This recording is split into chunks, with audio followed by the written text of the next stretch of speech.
কেতিয়াবা ৰাতি নিস্তব্ধতাৰে শুই থাকোঁতে হঠাৎ আপোনাৰ মনটো ভৰি উঠে নেকি? হঠাৎ মনত আহে যে আমাৰ পুৰণি বন্ধুবোৰ ক'ত হেৰাই গ'ল? আত্মীয়সকল, যাক আমি আলহী অতিথি বুলি কওঁ, তেওঁলোকৰ লগত কিয় কথা বতৰা আজিকালি নোহোৱা হৈ গ'ল? কিয় বয়স বঢ়াৰ লগে লগে জীৱনটো যেন ক'ৰবাত কিবা এটা যেন ফাগ হৈ আহিছে? এদিন যিসকলৰ লগত আমি মই হাঁহিছিলোঁ, কান্দিছিলোঁ, আজিৰ দিনত তেওঁলোক যেন অচিনাকি হৈ পৰিছে। কেতিয়াবা মনৰ ভিতৰত এটা প্ৰশ্ন উঠে, মই কিয় ইমান অকলশৰীয়া অনুভৱ কৰোঁ? বয়স বাঢ়িলে বাৰু মানুহবোৰ দূৰলৈ গুচি যায় নেকি? যদি এনেকুৱা প্ৰশ্নবোৰ আপোনাৰ মনত আহিছে, তেন্তে আজিৰ এই ভিডিঅ'টো আপোনাৰ বাবে। নমস্কাৰ, মই প্ৰদীপ। এই চেনেলটোত মই কথা পাতোঁ হৃদয়ৰ লগত হৃদয় মিলাই। মোৰ নিজৰ জীৱনৰ পৰা শিকা সেই কথাবোৰ মই শ্বেয়াৰ কৰোঁ, যিবোৰ আজি মই উপলব্ধি কৰিছোঁ, যিবোৰ কথা সাধাৰণতে মানুহে মুখেৰে নকয়, কিন্তু নিজান ৰাতি হৃদয়ে কান্দি উঠে। সম্পৰ্কবোৰ ভাঙি যোৱাৰ যন্ত্ৰণা, ভুল মানুহক ভাল পোৱাৰ দুখ, 40 বছৰ পাৰ হৈ অহা বয়সত আহি এতিয়া আমি কিয় অকলশৰীয়া, আৰু সেইবোৰৰ মাজতো পুনৰ আকৌ এবাৰ থিয় দিব পৰা আমি শক্তি বিচাৰি ফুৰোঁ। আজি মই মোৰ জীৱনৰ অভিজ্ঞতাৰ পৰা কিছু কথা পাতিম। বয়স বাঢ়িলে মানুহ একেলগে নাথাকে, অকলশৰীয়া হয়, মানে আমি অকলশৰীয়া অনুভৱ কৰোঁ। মই মোৰ জীৱনত অনুভৱ কৰিছোঁ, ডেকা কালত বন্ধুবোৰে আছিল আমাৰ এক পৃথিৱী।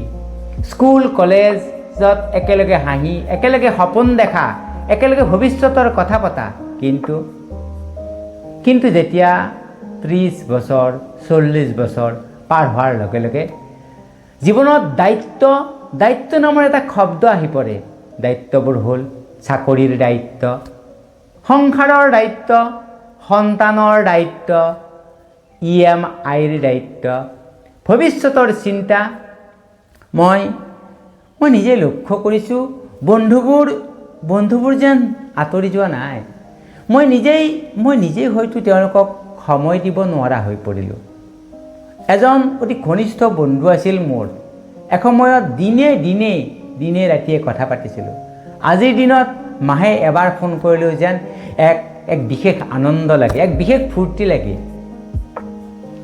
ই কিন্তু এক বেদনাদায়ক।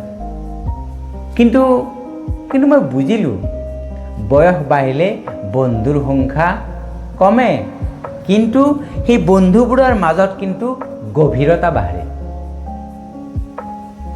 শৈশৱত আমাৰ যে আত্মীয় ইষ্ট কুটুম্ব বুলি কওঁ, শৈশৱত আত্মীয় মানেই আছিল ভৰ্তি, ঘৰ ভৰি থকা এটা পৰিৱেশ।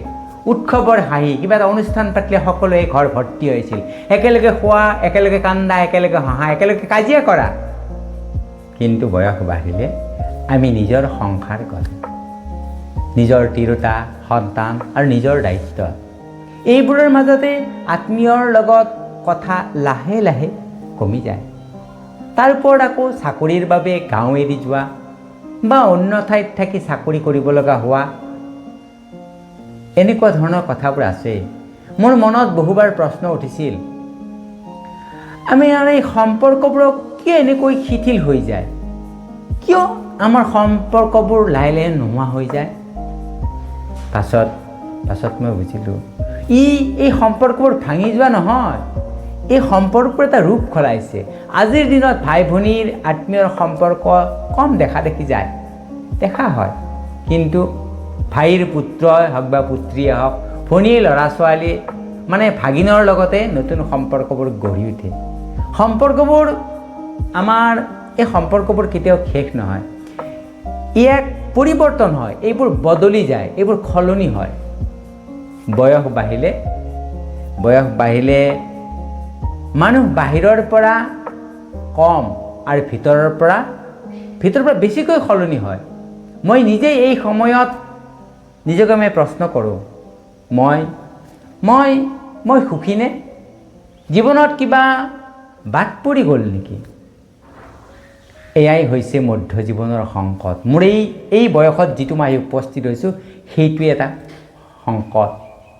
এই সময়ত কিছুমান সম্পৰ্ক আমাৰ টক্সিক বুলি বুজিও আঁতৰাই দিওঁ, কিছুমান মানুহক নিস্তব্ধভাৱে এৰি দিওঁ। কেতিয়াবা ডিপ্ৰেশ্যন আহে, কেতিয়াবা নিস্তব্ধতা।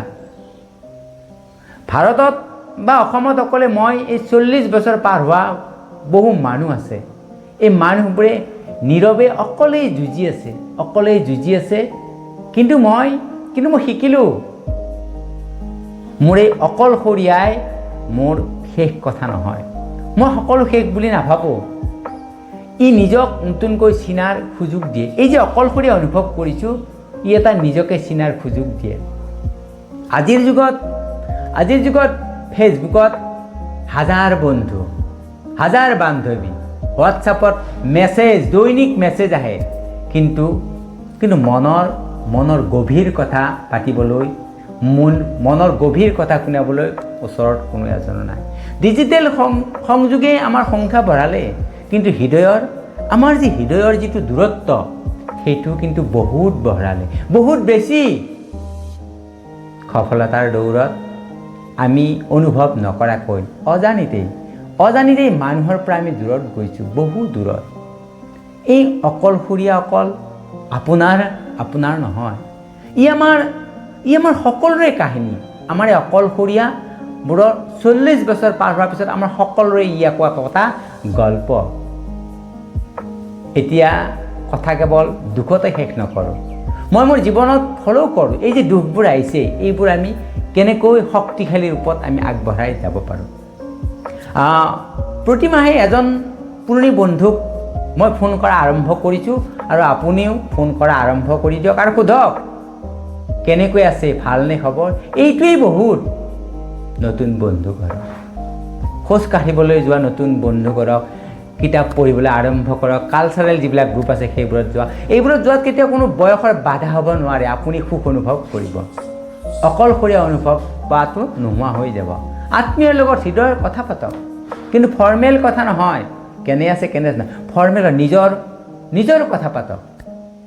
আৰু আমি মানসিক স্বাস্থ্যক গুৰুত্ব দিব লাগিব। জাৰ্নেল লিখিব লাগিব বা পঢ়িব লাগিব, মেডিটেশ্যন কৰিব লাগিব। প্ৰয়োজন হ'লে যদি আমি বেছি কষ্ট মনত পাইছোঁ, তেতিয়াহ'লে কাৰোবাৰ ওচৰত আমি কাউন্সিলিং ল'ব লাগিব।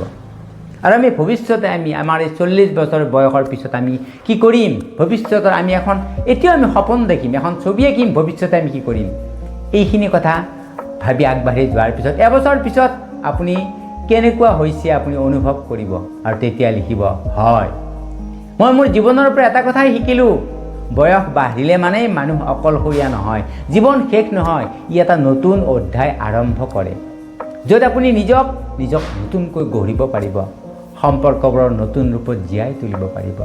যদি এই ভিডিঅ'টোৱে আপোনাৰ ক'ৰবাত অকণমান স্পৰ্শ কৰিছে, কমেণ্টত লিখিব, হয় মই এতিয়াৰ পৰা নতুন সংযোগ গঢ়িম, নতুন কথা ভাবিম, নতুনকৈ এখন ভৱিষ্যতৰ কথা চিন্তা কৰিম।